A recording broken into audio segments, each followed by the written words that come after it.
Hola, bienvenidos a todos. Good evening, good afternoon, good morning, depending when you're watching. Welcome to En Casa con la Plaza. This is La Plaza de Cultura y Artes.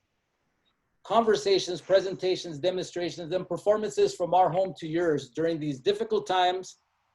We've been bringing you these programs since the end of April. So we're at about number 60, number 65, which is a lot, but really not enough because there's so much to learn, so much to know. And today we're going to learn and know a lot. It's our way of fulfilling our mission of telling those little known stories of Mexican Americans, and all Latinos in the founding, growth, and evolution of the greater Los Angeles region. If you're joining us on Zoom, click on chat. Let us know where you're coming from, where you're viewing from. Click on the Q&A and ask us questions. If you're on Facebook, you can comment, wave, ask a question. Let us know where you're viewing from as well. Share on your own Facebook, start a watch party. We want to hear from you. But today you're going to be hearing from my colleague at La Plaza, Esperanza Sanchez, who will be serving as our moderator for tonight. Esperanza is the associate curator at La Plaza. She held archival, curatorial, and educational positions at the Autry Museum of the American West, the Museum of Latin American Art, MOLA, and Cal State Northridge. At La Plaza, she has curated Linda Vallejo Brown Belongings, Ya Basta, the East LA Walkouts and the Power of Protest, and Artists Assemble, Empowerment and Inspiration in Contemporary Comics. She's working on a new upcoming exhibition, which this program is part of. It's called Patriotism in Conflict, Fighting for Country and Comunidad. Her museum work has received mention in the LA Times, KCET's Artbound, KPPC, the Huffington Post, and many other publications. Without further ado, I'd like to welcome Esperanza Sanchez. Come on down. Thank you, Abelardo, and welcome everyone. Thank you for joining us this evening. I want to introduce you to our four panelists who will be joining us for tonight. I will start with Jesus Velo, who has been an activist for over 40 years, beginning as a volunteer with the United Farm Workers, with CASA, and the Mexican American Political Association with the Moratorium in 1970. He's also an educator and certified in civic rights and other laws at John Marshall Law School in Atlanta, JFK of Harvard, Cal State LA, and East LA colleges. He's also been noted and appeared in the LA Times, La Opinión, LA Weekly, and other numerous local publications, including those in Phoenix, San Francisco, Dallas, and Albuquerque. And other media, he's also appeared on PBS and public news stations in the US, Japan, Mexico, and Germany, as well on CNN, CBS News Networks. And he's also been profiled and quoted extensively in the New American Foundation by the scholar Jeffrey Linguistis books, Remaking California, Reclaiming the Public Good. And you also know him from his role in Los Illegales as well. Also, our next panelist is MaríaEléna, who has served not only as a retired professor emeritus in English and ESL and East LA colleges, but was also a former director of a learning assistance center, which provided not only tutoring and computer-assisted instruction services for ELAC students, but it also helped develop programs and services that accelerate this education for these students in order for them to move on and transfer into the other universities. She served as a community liaison for the president's office in East LA College and has over 20 years participated in 2 educational collaboratives on the behalf of ELAC. And in 2008, she was elected to the Southern California Central Democratic Committee. And in 2009, she was appointed by our founder, Velo Plaza, and Supervisor Gloria Molina to the Los Angeles County Board of Education, where she served a 2-year term. And since 2012, Yepes has been serving as the Board of Directors for La Plaza Community Services, which is one of the oldest nonprofit organizations in Los Angeles. And not only was she a college professor, she's also a writer and community activist for the last 36 years and has been publishing writings. But she's also been working with the Brownfish Productions and as a composer and producer of several creative projects since 2015. There's a lot of presentations with the Los Angeles Council member, also with Gilberto Cedillo. And they've done honoring contributions as the last surviving member of the Cannibal and the Headhunters, which is a Mexican-American rock and roll group from the 60s, and a unique exhibit on the East Side rock and rock and roll memorabilia. Roots of East Side Sound, and curated by David Reyes and covered predominantly in the LA Times. One of the great things about the Brown Fist Productions is that it continues to approaching community venues in Los Angeles and to focus on areas consisting of art form in order to make sure that the purpose of staging and the opera are in the communities. We also have Willie Jerome, who was born in Los Angeles. He has an artistic career spanning over 45 years and the national and international recognition performances in conceptual art, including musical composition. He's also been a member of Los Ilegales and founder of Elac Vex Club, as well as design and executive international recognition, iconic world-class murals. Herrón is also one of the founding members of ASCO, the East LA-based and Chicano collectives to 1987, and has a vast experience in art restore and conservation of public landmarks and cultural heritage, and has gained media attention that he's composed reconfigured 6 restorations of the historic 1984 Los Angeles Olympic freeways. Another thing that's also great about Willie Jerome is that he's worked with the Mural Conservancy of Los Angeles. He's also upgraded his 1973 Moratorium, the black and white mural in the Estrada Courts in Los Angeles from 2016-2017. And you've seen a lot of his work in films, music performances, museums throughout the US and Europe. And recently he had an exhibition called Artists Respond, American Art in the Vietnam War from 1965 to 1975. And the Smithsonian American Art Museum. And he's also been part of our Murales Rebeldes, which not only is showcased at La Plaza, but also at the California Historical Museum in San Francisco, and has traveled in other locations as well. But he was also featured in La Raza exhibition and Chicano Mills Unbound at the Autry Museum of the American West. And in 2017, he was in the Whitney Museum. And his work has also been included at LACMA, which was the ASCO Elite of the Obscura Retrospective from 1972 to 1987. And he continues to show his work at the Williams College Museum, Art Museum, and also throughout Mexico as well, and the University of Chicago. And our last panelist that I want to introduce you to is Margarita Coron, who was born and raised in East Los Angeles. She's been an activist since as early as 1968 with the East LA walkout with Garfield High School. And she received her nursing degree in Riverside City College and has worked as a retired nurse for about 25 years now, and has been globally involved and attended medical conferences in Nicaragua and brought medical equipment to other health professionals in that area, and has been a flying Samaritan for Los Angeles, flew into Baja California to provide medical care once a month for about 3 years.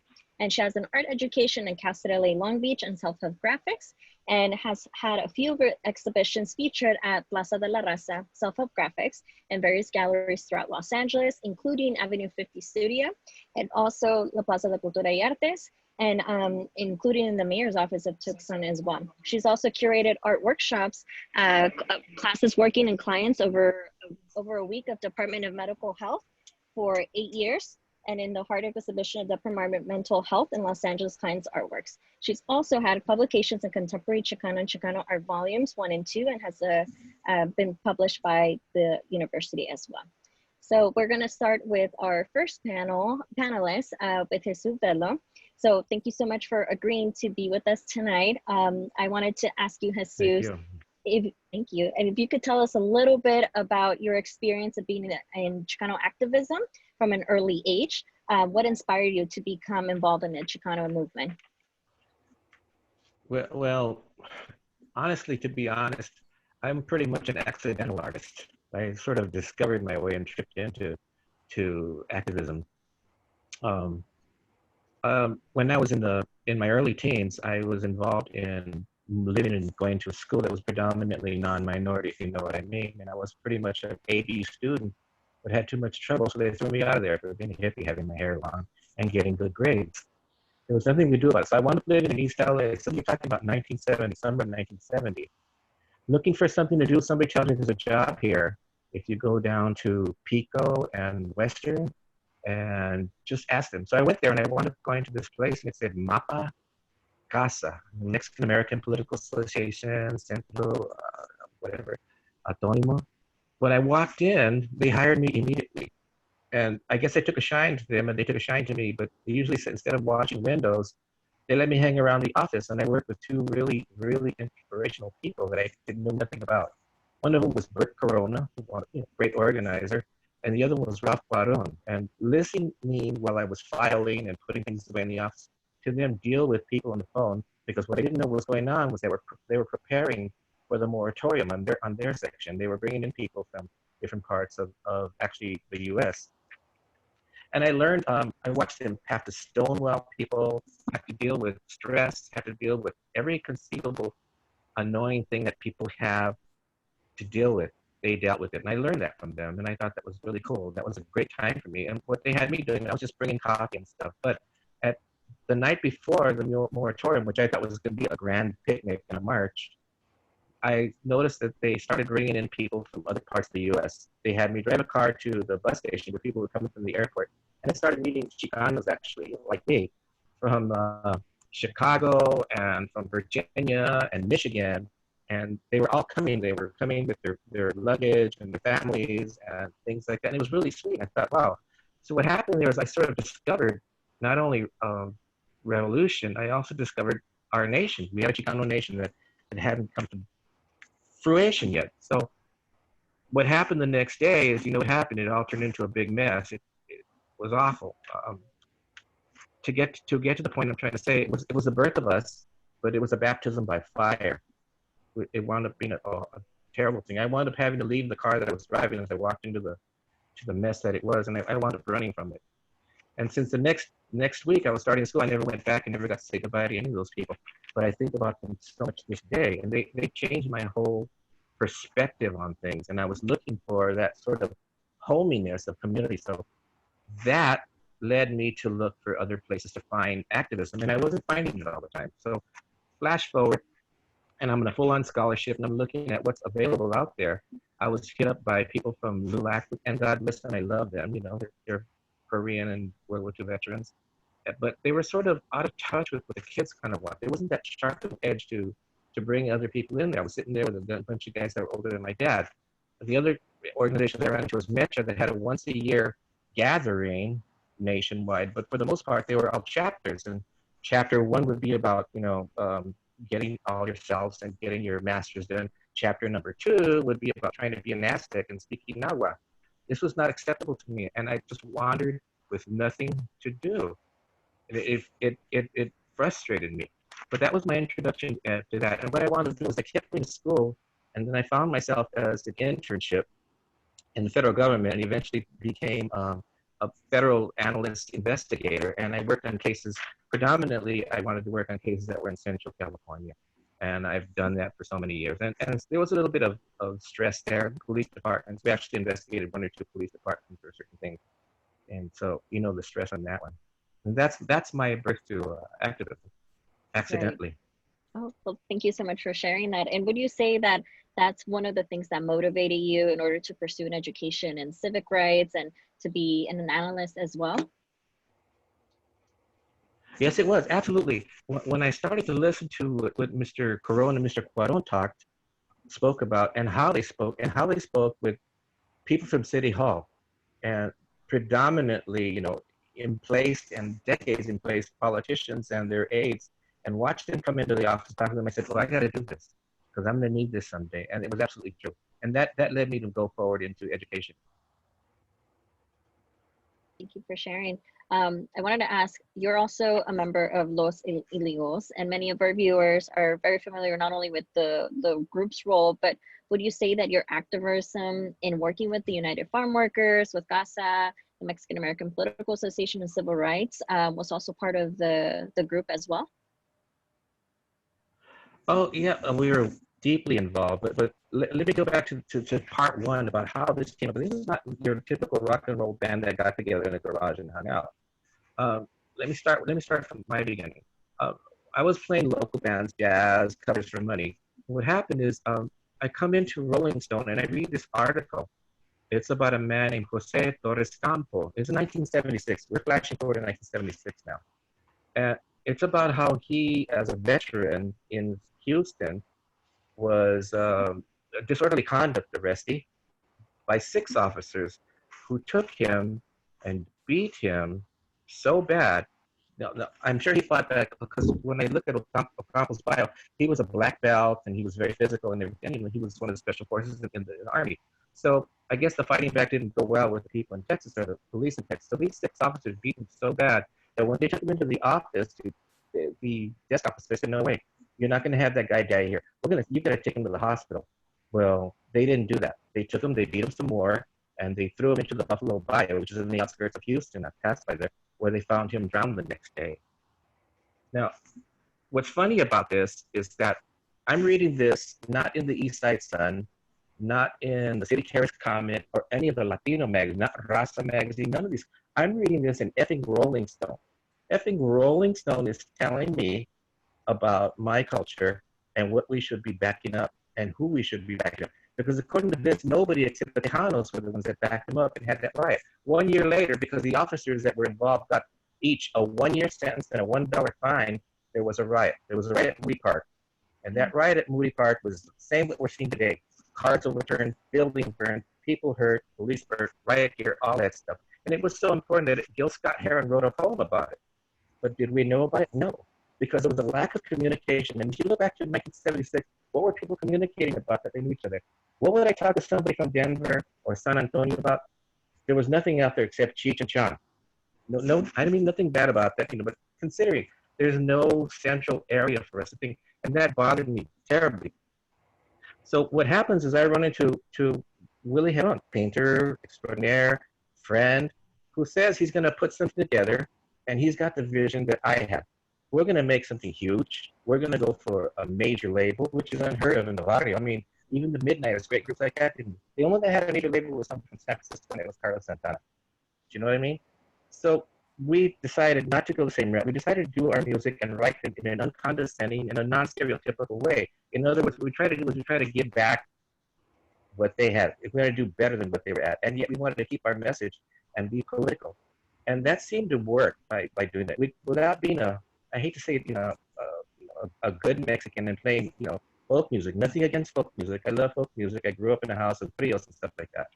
But this is what needed to be done. And sure enough, it all happened. All of a sudden, we're on television, and we are still being Chicanos. We are keeping a bilingual moniker, which is a statement in itself, and we started to move. But in that movement, we also started hearing the pushback. And if you could put flyer number 1 up, Abelardo, please. This is one of the first flyers from, I think, February 1980. It's a depiction of what came out of Rolling Stone. That's Torres Ocampo's being beat, and that's Los Illegals' gig. In those days, there was only photocopiers, so we put this little flyer together at one of the first gigs we ever did. And for that time, there was nothing like that because flyers were cute and sweet, and they had your picture, all standing together in suits and ties. This was the opening of Los Illegals. And what's great for me is that I'm in the band with one of the greatest artists in the nation, and he's encouraging me to make a flyer. So when a guy like Willie Jerome tells you, "Hey, go ahead and make a flyer," he tells me it's great. We're going to use it. It was great. So we took that, and then we moved along. And as we moved forward and got more famous nationalistically, we had even more pushback. If you could please put item number 2 up, please. You're going to see that item number 2 is some of the heavy pushback as we started to move along. It's not a flyer. It's from Phoenix, actually. And Phoenix is a great city to play, by the way. I love people from Arizona.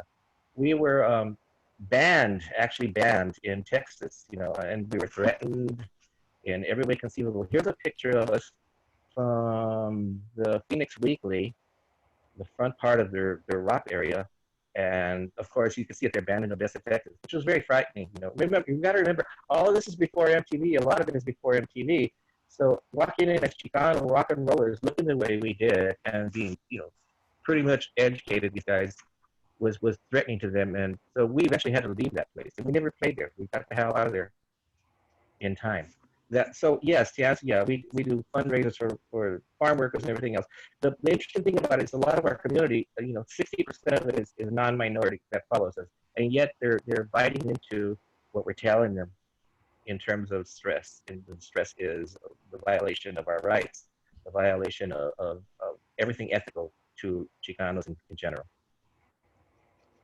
Thank you, Jesse. Excuse me, Jesus, for sharing that, and also for sharing visuals as well. Not only your life story and your activism and how you incorporated that into music. Also, I'm going to move over now to MaríaEléna. And I wanted to discuss with you, before you were dedicated yourself to a career in the arts and in education, would you please tell us a little bit about not only your Chicano moratorium experience, but also an event or another reason why you became so involved in providing education access and the arts to the people as well? Well, thank you, Esperanza. My involvement actually started when I became a student at UCLA in my first year, in my freshman year.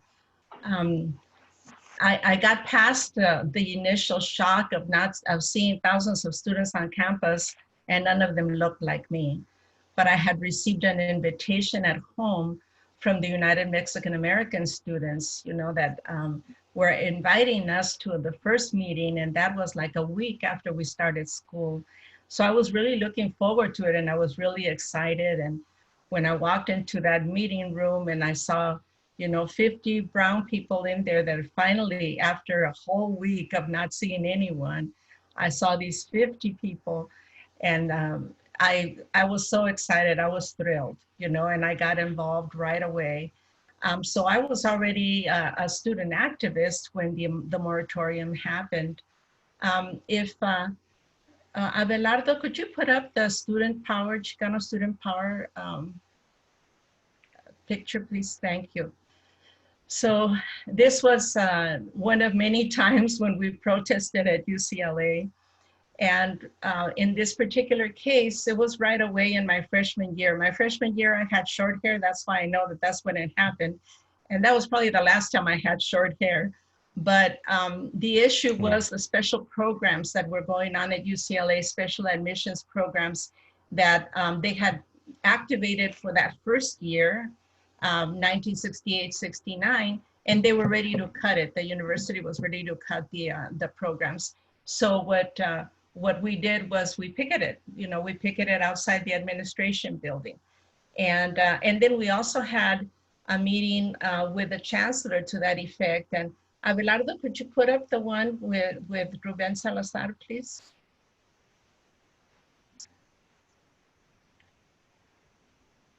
So there we were inside of the lobby of the chancellor's office at UCLA, waiting to be admitted in there for a meeting. And Rubén Salazar was there to cover the story.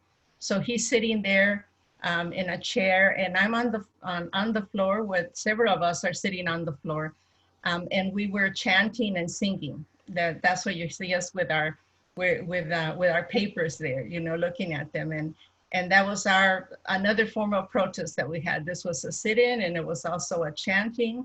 And then eventually we were allowed to go into the chancellor's office and speak with him. And as a result of that meeting, they extended the special programs. They did not cut them, but they went on to continue them. So I was, very involved at the time. And then in the spring of 1969, UMAS became MECHA through el Plan Espiritual de Santa Bárbara. And I stayed involved, and I was in MECHA. And then pretty soon, the whole issue of, the war, the protests nationally were accelerating. There was more and more opposition to the war in Vietnam. And in that fall, Rosalío Muñoz decided to protest by not accepting the fact that he had been drafted into selective service.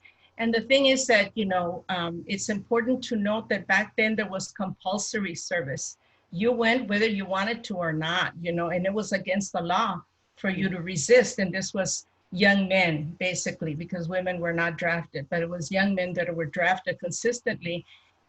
And the majority were drafted straight out of their neighborhoods, straight out of their barrios. They hadn't even been out of their barrios. And they went from their barrio to Vietnam, so it just grew into a situation where more and more of our people were dying in Vietnam. Even though we're 9-10% of the population nationwide, we were 20% of the mortalities at Vietnam. And so when Rosalío refused induction, that created a whole movement. So that day we went and we protested there. And then afterwards, you know, we began to organize and the moratorium, for the moratorium. On campus, we organized as Mecha locally. And then we also organized with the statewide or Mecha, known as Mecha Central, for the attendance. My involvement in the moratorium was a given. You know, that was what I was going to do because it was part of Mecha's activities. So what else would you like to know about the moratorium, if anything? Sure. Well, now that you're mentioning your involvement and being involved with Rosalyn Munoz and with Mecha, and it was very much student organizing within the university, what type of advice would you give to a younger generation who are participating in combating, you know, systematic racism currently while we're in COVID-19 at the same time as well? You know, I thought about that question long and hard, you know, and it's like, what would be the best thing to tell, you know, young people? The first thing is know your past, know who you are, you know, read about your ancestors, read about where your people came from. I think that gives you strength. It gives you, you know, spirit. It gives you courage. And once you know who you are, it's a lot easier to move forward. And then, you know, recognize that if you're going to be an activist, it's a lifelong commitment. It isn't something that ends in a year or 2 years, unless you're not serious. You know, if you're not serious about the commitment, yeah, it'll end, you know, within months even. But if you're serious, it's a lifelong process. I mean, look at those of us who are here on the panel today. It's been a lifelong quest, whether we fell into it or we planned it or whatever it was, you know, we got inspired. You know, many of us got inspired by the moratorium to continue on the path that we had taken with our lives. And then many people who had not considered themselves Chicanos before became galvanized as a result of that moratorium. So right. It's important for students, you know, to think about the fact that if they're going to get engaged actively, expect the long haul, but don't give up. Don't give up. Listen to your instincts, listen to your spirit, because our spirit and our instincts don't misguide us. You know, they show us where we need to go. Find people who think the way that you do, that are willing to work hard, and look for mentors. Look for mentors. The fortunate part about today is that there are mentors present, just like the people that are on this panel today. All of us have mentored young people before.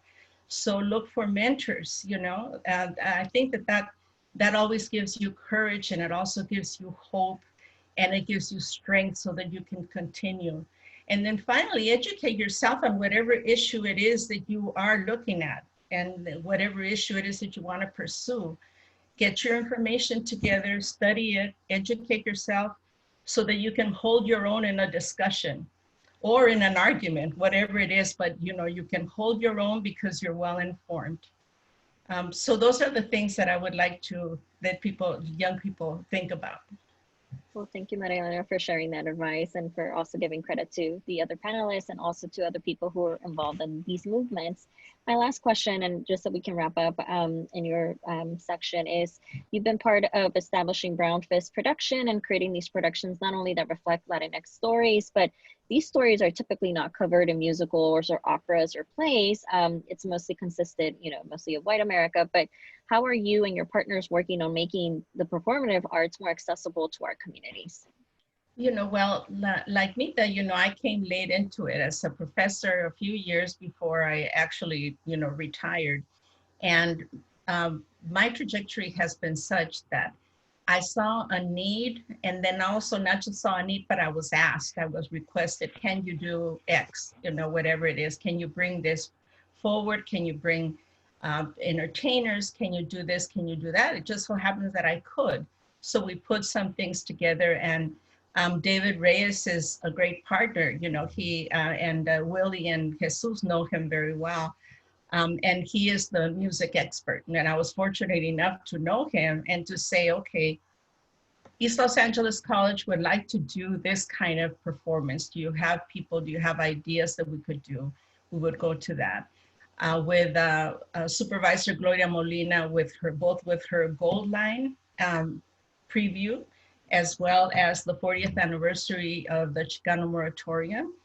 We put on concerts on those days, and on the 40th anniversary, Jesus and Willie were there and they performed, and Willie had this fabulous film about the moratorium that was playing while they were playing. So it was a very impactful kind of concert. So we look for organizations that would like to partner with us, that believe in what we're trying to do, like East Los Angeles College, La Plaza de Cultura y Artes, Casa 0101 in Boyle Heights, and most recently, A Noise Within in Pasadena. Perfect. And then I have one more last question that was brought up to my attention is if you can talk really briefly about the role of women in the movement at the time as well, because it's not the way that it is today. What is some of the insight that you could provide us about that time period? Well, women, and I think Mita will attest to that. I mean, women were always involved. There wasn't any question about that. And even in my, what it was my second semester, we had a Chicana conference at UCLA. Did we meet with resistance? Yes. There was the fear was that if the Chicanas started banding together, somehow that was going to split the movement. But that wasn't the idea. The idea was to bring forward the leadership that was already there. Helen Chavez from the United Farm Workers, Dolores Huerta from the United Farm Workers, Jerry from Gonzalez from Colorado, Jorge Gonzalez's wife. All of them were intrinsically involved in their movements. And so the vice chair of Mecha was Puerto Riqueña, a good friend of mine, Elsa Garcia was her name. And she wanted to have this conference and I helped her, and we put it together and the guys turned around and helped us. So it went well. The issue, a lot of times was that there were cases when women wanted to assume leadership roles and those leadership roles were taken by men, and the women felt isolated and felt rejected in their attempts, to work on that. But I know that, Mita being involved, she can also talk about the involvement of women back then. Definitely. Thank you, MaríaEléna. So we're now going to move over to Willie Jerome. Hi, Willie. The first question that I want to ask you is, you have been an active artist, an activist as well, and you've been involved in so many endeavors, including restoring the murals with the Mural Conservancy of Los Angeles. What motivated you to become not only part of the Chicano Moratorium, but also be very involved in Chicano art as well? Well, for me, I had a sort of a prerequisite involved in the '68 walkouts. At that time I was at Wilson and we weren't really one of the high schools. However, there was a group of us that still organized enough to try to get as many of the students to recognize the local attempt to bring our experiences to light and to share it along with Roosevelt, Garfield, so on and so forth. So once I had done that, I immediately dropped out of high school. After that, I just said, no, school right now isn't for me. So I got a job to help out my mom. There was 5 of us all together. At that time, she was going through some medical issues, so she couldn't work. So I worked for about almost a year, and then I turned 18. So, and this was before August 1970. So like MaríaEléna was saying that it was mandatory to register when you turned 18. And at that time, I immediately, almost within a few months, I was drafted. So I opposed the draft at the time and filed, I think it was SC or SH or something, that I was still in high school. Even though I wasn't in high school, I qualified and was able to get a letter from Wilson High School and return to Wilson and finish my senior year.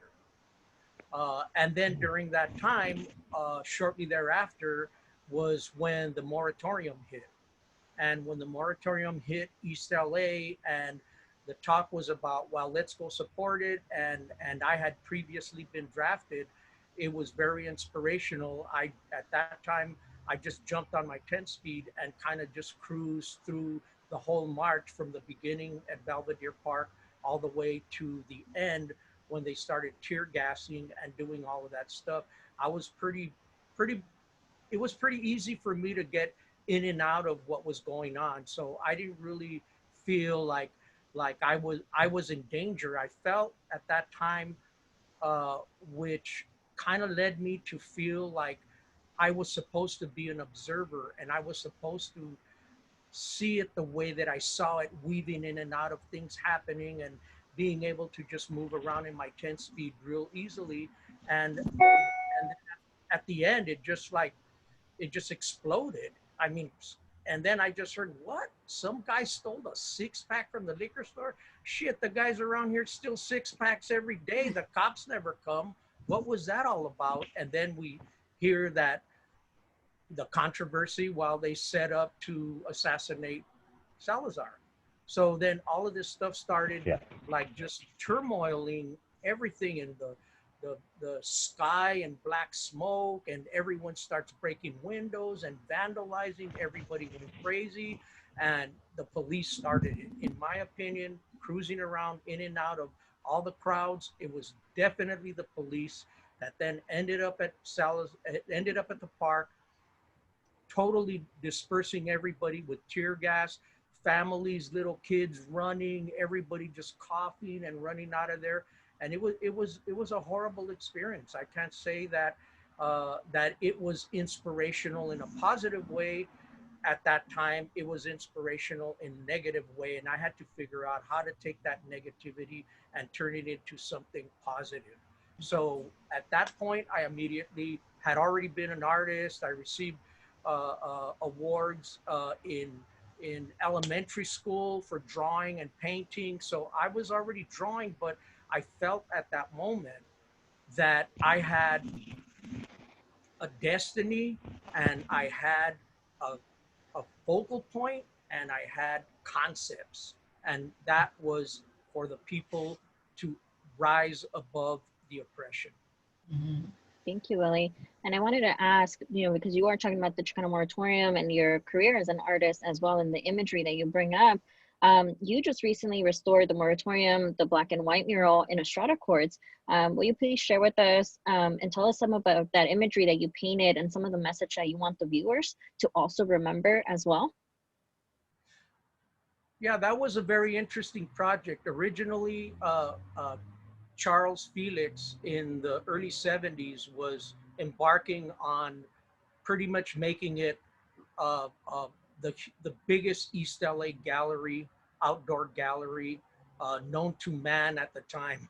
That sounds pretty radical, but yeah, that's what he was trying to do. And so he just approached me. I had just finished the Plume Serpent in City Terrace, and I had just also completed that same summer The Wall That Cracked Open.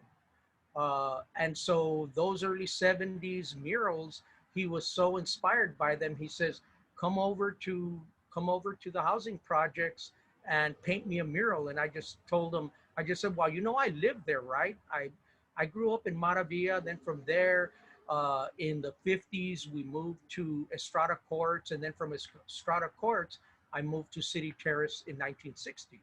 Then that's when we were able to, my mom was saved up her money. She was a truck driver for a bakery. So one of the few women truck drivers in the 1950s. So once all of that happened, and he just said, yeah, he goes, I want you to paint me a mural. So I says, all right, well, how about instead of us painting it in color, give me some extra black and white, but give me the 20 gallons of color so I could just use it for other work.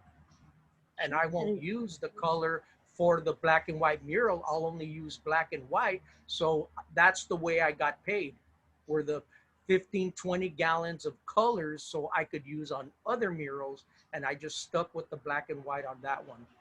Gave Great. Grunk a call and just said, hey, Grunk, you want to collaborate on this one with me? This is going to be a cool little project. And let's see what we come up with. So we chose the concept of dividing the wall into 36 to 35 squares, which was us recollecting our elementary school photos with our teacher, where they show all the classmates and then they show the teacher. In this idea, we figured each square we would paint a different image. And it wasn't like, tell me what you're going to paint next, tell me what you're into. It was like, you get that one, I get that one. We would paint it, and then I'd say, okay, you ready to go? Let's go 3-4 days later. Yeah, let's go paint a couple more. I never asked him what he was going to paint. He never asked me. And then we just went on and went on and went on. And then he started doing 2 in a row. And I just said, wait a minute, weren't we doing 1 each? So he's just there and he's all like with his little smirk and he's all cool painting the way he does really fast. So then I just said, all right, dude, I got the 6 frames in the middle. And that's when I took an image from La Raza magazine of Whittier Boulevard. And I just said, these 6 frames are mine. I'm going to recreate the scene on Whittier Boulevard. And there were very few Chicano photorealistic murals during that time in 1973. I can't even think of a photorealistic. Everyone was very whimsical, kind of cartoonish, so on and so forth. And that was cool. But there was trillions and trillions. It seemed like everywhere I turned, there was an Aztec and there was a pyramid. Sure. So we and just do you said, mind if we share one of the images so people can see yes, what you are talking and there about? is an image there, Abelardo. So this image here is actually when Lea Moscoso and myself restored it a couple of years ago. This is it restored, and we used a brand new restoration technique where we took the existing mural, we digitally photographed every single frame, and then we had each image in the condition that it was in with the digital photos printed onto a polytab material. Then we took the polytab material, put them up in our studio, and then we went ahead and painted as though we were painting on site. Remember, this is a strata quartz. The cholos get up at 1 o'clock and they give you hassle and they throw you out, or they want all your money. So we just said the least amount of time we spend there, the better. And this technique worked out fabulous because it's a fairly recently approved technique by conservationists, international conservationists and restorers. And so after we painted each image separately as though we were on site, we then consolidated, meaning we attached the polytab with the image restored onto the old image, and we sandwiched it together to recreate the same mural, but now on the back of it, on the back of the panel, is the old image attached to it. Oh, this is great. Thank you so much for sharing that and your technique. Because I know you also have other techniques too to restore the murals in Los Angeles, which is constantly used. And I guess my last question to wrap up your section of the panel, I wanted to ask, you're a founding member of ASCO, you're also a member of Los Illegals, and your work has been featured in multiple museums, galleries, and publications.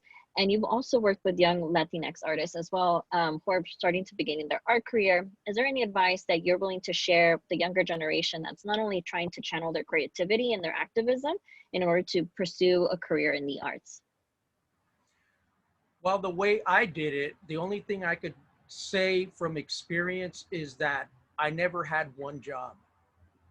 And in order for me to have the freedom to paint what I wanted to paint, I learned many disciplines. I learned carpentry, I learned plumbing, I learned electrical, I learned all this stuff, which led me to then become a conservator, because I had all this material knowledge. I knew how chemistry worked from just experimenting with stuff. And my life was constantly just experimenting with my art and always having freedom and never creating artwork to sell it, but to create the artwork so it reflects the community and it reflects what I see that's happening around me, and not being strapped with commercialism or earning a living or paying my bills or whatever, because I had other means of raising money so I could live, raising money so I could eat, raising money so I could have a car. In fact, I mean, it was actually a no-brainer, because I also did landscaping. I mean, it just never ended. I painted houses. It's just like I never just relied on my artwork, but I loved my artwork and I constantly did it. And it's hard to say to persevere, keep doing it, because I've done it for 50 years, but I have 50 years experience. So it's hard to tell a 19, 18, 15, 16-year-old, just keep doing it. They have to figure out other means of earning a living in today's society, and this way they have their freedom to do their art. Definitely. Thank you so much, Willie, for sharing that, and not only sharing your images, but your life story as well, and this advice for young generations. Yes. So we're going to move over to Nita. Oh, sorry. Hi, Nita. I'm so sorry. I muted myself by accident. So I wanted to talk to you and say, from a very young age, I know that you and your family have been very involved in activism within Chicano communities and Mexican Americans. And you were also an original participant of the 1968 walkouts, and also part of the Chicano Moratorium. And I was wondering if you can briefly share about not only you and your experience with your family, but you also mentioned that this is one of the reasons why you actually had to relocate from, East Los Angeles after this movement, excuse me. So you want me to start how we made the exodus, or the beginning? I think the beginning, how did you get involved, and then moving forward to the exodus afterwards? Well, to begin with, hello everybody. My father, Ralph Cuarón, he went to Garfield, and he suffered the same amount of discrimination and racism that I experienced, even back in the 40s, that he would not have amounted to anything. And so he just left, believing that he wasn't going to amount to anything. From there, he went to the CCC camps, suffered some more discrimination and racism. From there, he went on to become a merchant marines, and sometimes having to flee the ships because he would be a target of the racism on the ships. So he came back from the war and confronted the Zoot Suits riots. Then he began to champion for the rights against the people that were being, subjected to police brutality. From there, he and my mother met in the 40s, late 40s, and I'm a product of a biracial marriage. My mother's Jewish. My father, of course, is Chicano. Going through the 50s, the McCarthy period, by then they coalesced and decided that they wanted to formulate an organization to improve the housing conditions, believe it or not, back then in East LA. So they developed the organization called East Los Angeles Community Council. And my father went on to draft a proposal that would take him to Washington, D.C. And think about it, how many Mexicanos would go to Washington, D.C. and go head to head with the people in Congress and advocate that East LA was dying and we needed better housing conditions. He came back and began the project. And as he was doing that, he also formulated a youth component to that. So this was a few years before the walkouts happened. So my house became a bastion, a haven for consciousness raising for young people. And at the time of the walkouts, believe it or not, my father and a young student who was very close to our family, he is now my husband, Steve Valencia, they had just arrived in Washington, D.C., and I had the phone number, and I called up my father and I said, we're in the streets, we've walked out. And he just arrived in Washington, D.C., and got back in the car, and they drove back 3,000 miles back to LA. So I was already prepared to be in the walkouts. I had skills of protesting. I had skills of talking. I had my peers around me. I had my parents in support. And our home became a sanctuary for the youth who could not go home during the walkouts, because they brought shame and anger at their parents, that they had the audacity to question authority and question teachers who are educated. You're not educated enough to even ask them, how dare you bring shame to us? So, you know, there we were in this, in my home with hundreds of kids, couldn't go home. So the Episcopalian church came to our aid, not the Catholic Church. Brought food, sleeping blankets, money to help support this instant family of kids. So we, after the walkouts, by then I have to say that I was also a target of police brutality.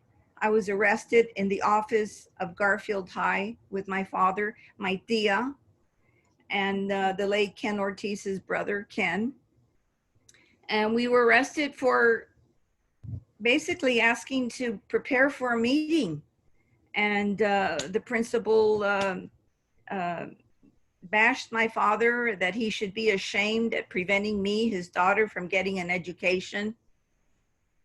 Wrap that around your head. So from there, we continued on. I was expelled, yes, from school. I came back, and I wasn't received very well from some teachers who actually said they would fail me, and they did. My parents continued on with the housing project, and by the time the moratorium came on, that day, it would be my father and I alone participating in the moratorium. I don't know what happened to the rest of the youth. I just don't remember. And we walked, and it was momentous. It was absolutely momentous. I mean, being around your own people, it was lively, it was exciting, it was thrilling, it was validating, it rarefied your sense of being and spirit, being connected with the community. We were protesting the event of our young men being killed disproportionately in Vietnam, because back then, you know what the choices were? You're a dropout, you become an instant unprepared parent, or guess what? You go to war. Those three things. Those were the only options for us. So I knew why I was protesting. By the time we arrived to the park, it was still very light. People were coalescing, people were gathering, families were sitting down, having something to eat. I saw the trucks. I didn't know Rosalio at the time, but people were setting up equipment, and you know, they were busy getting it all together. And for some reason, you mentioned after the moratorium that you left a little bit early, yes, right, with your parents? We left early to go home, which was 3 blocks north of the park. And within minutes, you could hear sirens, You can see smoke. You saw helicopters. It was like a world turned upside down. And I didn't leave the house. And I think we turned on the news, and there I saw it on TV. The violence, the brutality, people running every which way, people being clubbed. It was horrible. It was horrible. And I wanted to ask you, as an artist, the work that you've done, it's been featured not only in various museums and galleries throughout California and Arizona, but your work is also being reflected, your story is also being reflected in these works. Do you mind sharing a little bit, about the work of art that you not only presented at La Plaza, but in other institutions? Well, Alvaro, you want to put up the mural? So this is the very first piece of artwork I created. I was not part of this breadth and wealth and magnetism of this art in LA. I was by myself. I would go around with my brownie camera and take pictures. And before I left Garfield and before the moratorium, I created this mural that took me 2 years in the making. And I just find out that the teacher that I had was the same teacher that Carlos Almaraz had, David Ramirez. But unfortunately, even though I did this beautiful piece of artwork, I didn't believe that I could pursue art. I wasn't part of this network. I didn't have the mentorship or the resources to know of all these other beautiful experiences, as Willie Jerome has talked about, and so many other artists that I know. Well, thank you for sharing that. I guess my other question that I want to ask is, not only are you an artist and an activist, but you're also involved in access to healthcare. Can you briefly tell us how you became dedicated to that? Was it during the Chicano moratorium or after the Chicano moratorium? Well, as you know, my family made the exodus from LA. The tide of events turned sour, and the dream that my parents had about the housing experiment it wasn't viable anymore, and events occurred that we had to leave. There were no more options for us to remain in LA. And so we left to go live up in the mountains of San Jacinto. So here I am in the height of the Chicano experience, civil rights movement, and we go up to the mountain that is nothing but stillness and quietness. And we continued living there in hopes of creating a movement for workers and students and activists to meet in between jobs and working. And that's when at that moment, I decided I wanted to do something, and I went on to school to become a nurse. I've been working as a nurse up until almost 3 years ago in various fields.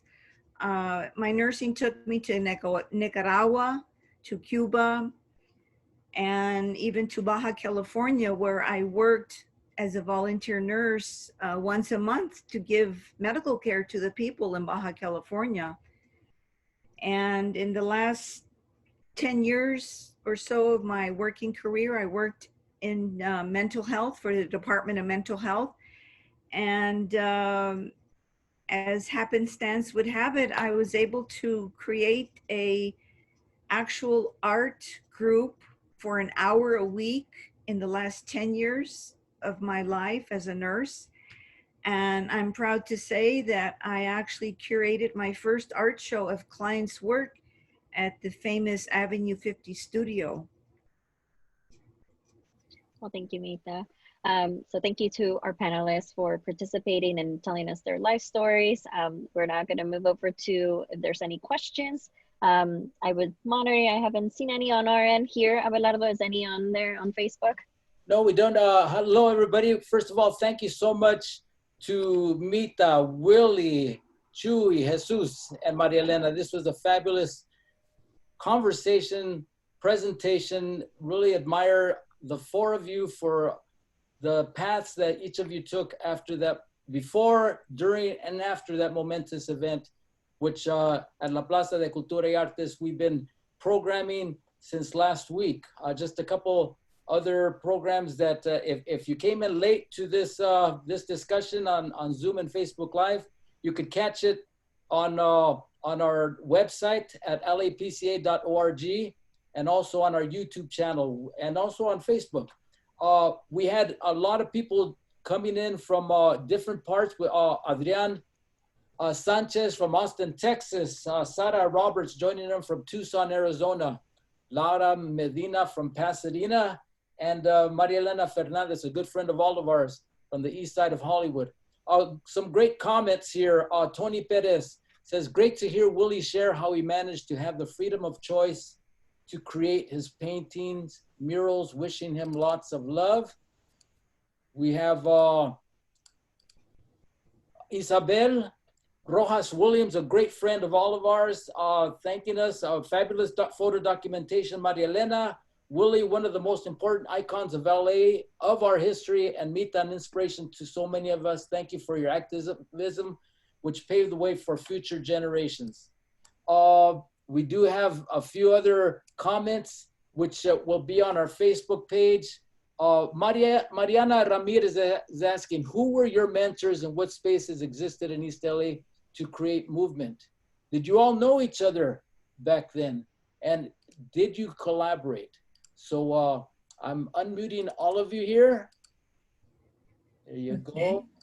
Whoever wants to chime in could answer Juan's, no, Mariana Ramirez's question. Who were your mentors? Let's start with you, MaríaEléna. My mentors were, and I'm very fortunate of that, once I got into UCLA, my mentors were Rosalio Muñoz, Moctezuma Esparza, Al Juarez, Susan Racho, Antonio Hernandez, and so many others, you know, that were there at the time that I was a freshman, and they were already experienced, and they had been very involved on campus. And they just embraced all the new students that came in and became involved in Mecha, you know, so they were my mentors. All right. Who wants to chime in? I'll chime in. Go ahead. Am I unmuted? You are unmuted, yes. Am I a burro sin mecate? No, I want to say that, yeah, for the last 40 some years, I've partnered definitely with Jesus Velo, one of my prominent brothers, and also the OSCO members, Harry Gamboa Jr., Grunk, and Patsy Valdez, that were also in the OSCO group, which we kind of touched on off and on. And yes, MaríaEléna, of course, during the anniversary of the moratorium, she commissioned us to perform there at East LA Civic Center, there on the lake. Cool little spot. We had such a great evening. Yeah, and as far as Abelardo, as far as Esperanza, I mean, I've been in contact with them probably now since even before Murales Rebeldes, maybe 6 or 7 years now, at least. Thank you all for sharing your lives with me. Hey, can I speak? It's Velo. Go ahead. Yeah, so when it comes to mentoring, I was never really lucky enough to have a mentor, but I was lucky enough to be a mosca en la pared, if you will, to hear the great people, all the people, Al Juarez, of course, Mr. Cuarón, and of course, Coron, and everybody that came in that office. I listened to everything. And there would have been a moment where they would have taken me aside and said, this is what this is, this is what that is. it'd have been a lot easier for me to discover. But most of the stuff was discovery. And I told you I was an accidental revolutionary, an accidental discovery of everything else. I did want to say that when I did rock and roll with Willie as my carnal partner, we discovered as we went along, you know, we got banned, we had death threats, we actually had somebody show us how they were going to kill us. That was in another country. But all of that was discovery. So if you don't get a mentor, don't be afraid to just go out and look for what you need to do. And don't be afraid to follow it up. What we found out was through the music, just like the art was, the connections were there. We were meeting people from Houston, from Denver, from other places like that that knew about the group. And that was important to know. And it was more than just, you know, you're coming in and you're just playing rock and roll. It was sit downs. So many times we would sit down and we do colleges and the professors, you know, you're talking 22 professors sitting down and we're all having a conversation with them.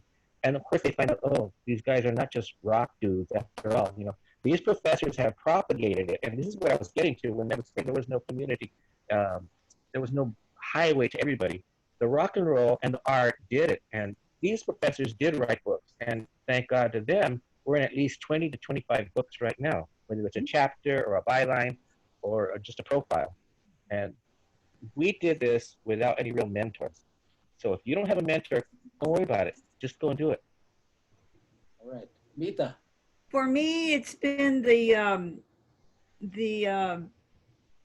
my peers when I was growing up, the kids that I was surrounded with, for instance, like Harry, the late John Ortiz, his brother, Steve, Cassandra, Yoli, Bobby, all the youth that we were meeting within the walkouts, and of course Sal Castro, the students from UMAS, and the parents that came to our aid. All right, well, thank you. Well, there's a few comments here from MaríaEléna Fernandez. Thank you all in La Plaza for all these programs so that we can really ground ourselves in the Chicano movement. We really need to know this as we face the vicious backlash of white supremacy again now. And to learn more about the Chicano Moratorium and some of the elements, you could go, like I said, to our YouTube page. Last weekend, we had two great presentations. One by Rosalio Munoz, who presented inside the Chicano Moratorium 50 years later. He spoke of not only the August 29th, 1970 event, but everything that led to it and other activity that took place afterwards. Then also we had Agustin Gursa, a writer and editor, formerly with the LA Times, who demonstrated, who gave a presentation on the songs of the Chicano Moratorium. And we'll be presenting more in anticipation of an exhibition that we're currently presenting. Want to tell us a little bit about it, Esperanza? Sure. Thank you, Belardo. So as we're talking about the Chicano Moratorium, we initially were planning to open this exhibition on August 28th of 2020, but because of COVID-19, unfortunately, we have not been able to. But as the curator, I'm still working on it along with the senior curator as well.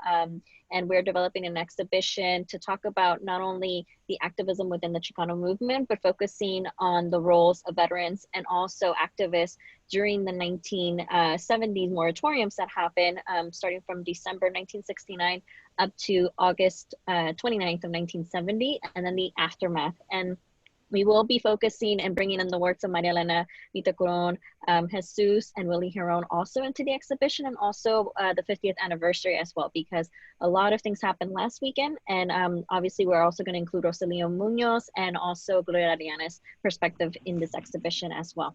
So we're looking at the patriotism, which we're looking at the role of being not only an activist, but also serving in your country as well. So it's a very broad definition of what patriotism represents. So thank you, Abelardo. Well, we're looking forward to that, and we really are working hard at putting it together, and we invite everybody once La Plaza opens. Well, that wraps it up for tonight's En Casa con La Plaza session. Thank you so much to our sponsors, SoCal Gas and the California Humanities and the National Endowment for the Humanities as part of the Coronavirus Aid, Relief, and Economic Security CARES Act. If you didn't catch this session, you could catch up with this one, and then plus the 60+ on our website, on our Facebook, and our YouTube page. Upcoming sessions, you could also find them on our website and our Facebook page. Tomorrow night, a special Thursday night presentation of the Hola Mexico Film Festival usually has their closing party at La Plaza de Cultura y Artes. Unfortunately, that's not going to happen this year. However, they're going to do a virtual film festival, and Samuel Doek, the founder and director, will be here tomorrow night at 8 o'clock, excuse me, a special time at 8 o'clock on Thursday to talk about the film festival. And then on Friday, Dan Guerrero, everybody knows Dan Guerrero. He has his twice monthly happy hour, and this time with his guest, Susana Guzman, the great opera singer and music educator. So with that, I'd like to thank everybody one more time for attending, all of you out there. Thank you very much for your comments, your questions. Titi says, hi, your daughter is so adorable. Willie, Lunae Herrón in the house. Hi. Lunea. Lunea. She's the next generation of the Chicanas, There you go. the protesters. Yes. Hey, whoever's having that party, how come you didn't invite me, eh? You could come after. All right, a big smile from everybody. I'm going to do a screenshot here. Okay, 1, 2, y 3. Bye. Wow, Jesse, that was crazy. Okay, well, thank you so much. Chicano power! Power. Thank you so Everyone, much. thank you. Gracias a todos. Muy buenas noches. Nos vemos muy pronto. Bye-bye. Bye. Bye.